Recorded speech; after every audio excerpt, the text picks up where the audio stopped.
అండి.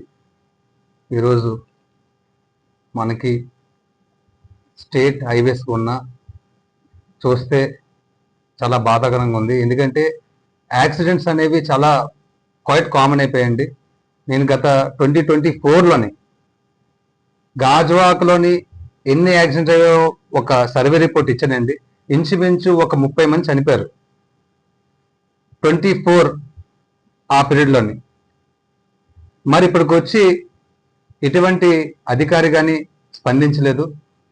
గాజువాక స్ట్రెచ్ వచ్చేసరికి శీలానగర్ నుంచి అగనంపూడికి వెళ్ళే స్ట్రెచ్ మాత్రం చాలా భయంకరంగా మారింది. ఎందుకంటే గాజువాకలో ఉన్న జనాభా ఇంచుమించు 4 లక్షల మంది జనాభా ఉన్నారు. 4 లక్షల మంది జనాభాలోని ఇది ఇండస్ట్రియల్ ఏరియా.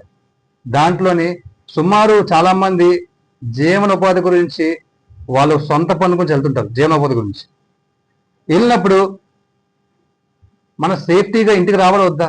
మన పిల్లలు బస్సు ట్రాన్స్పోర్టేషన్ బస్సును పంపిస్తాం. అదేవిధంగా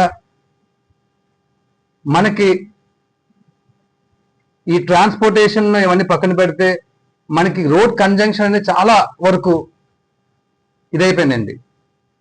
గత 2 నెలలు సర్వే రిపోర్ట్ తీసుకుంటే ఇంచుమించు 10 నుంచి 13 మంది సుమారు యాక్సిడెంట్ బారిన పడ్డారు. ఇంతకీ ఇది నేషనల్ హైవే కాదు, ఆల్రెడీ నేషనల్ హైవే డీనోటిఫై అయిపోయింది.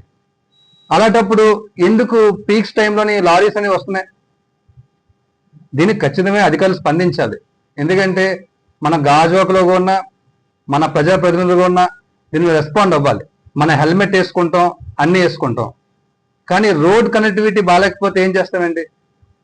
ఈవినింగ్ 4 అయితే చాలు హెవీ ట్రక్స్ వస్తున్నాయి, టన్నేజ్ ఉన్న కోల్డ్ ట్రక్స్ వస్తున్నాయి, ఫార్మా బస్సులు వస్తున్నాయి, వీటితో పాటు స్కూల్ పిల్లలకి బస్సులు వస్తున్నాయి, ఎంప్లాయీస్ వెహికల్స్ వస్తున్నాయి. ఎలాగా మనకి ఇలాంటి రోడ్స్లోని ఈ కంజెషన్ రోడ్స్లోని ఎలాగా మరి మనకి సేఫ్టీ ఉంటుంది? సో తక్షణమే స్టేట్ గవర్నమెంట్ ఈ పరిధిలోని కొన్ని నిర్ణయాలు తీసుకొని రోడ్ స్ట్రెచ్ అనేది ఎక్స్టెన్షన్ చేయకపోతే రాబోయే రోజుల్లోని ఈ యాక్సిడెంట్ మరింత ఎక్కువ అయ్యే అవకాశాలు ఉంటే ప్రాణ నష్టం కూడా చాలా పెరుగుతుంది. సో దయచేసి మన డిస్ట్రిక్ట్ కలెక్టర్ గారిని కోరుకుంటూ దీని మీద పూర్తిగా ఒక ఇన్వెస్టిగేషన్ చేసి ఒక రిపోర్ట్ తీసుకొని ఏదైనా మంచి చేయగలిగితే మంచిదని కోరుకున్నామండి.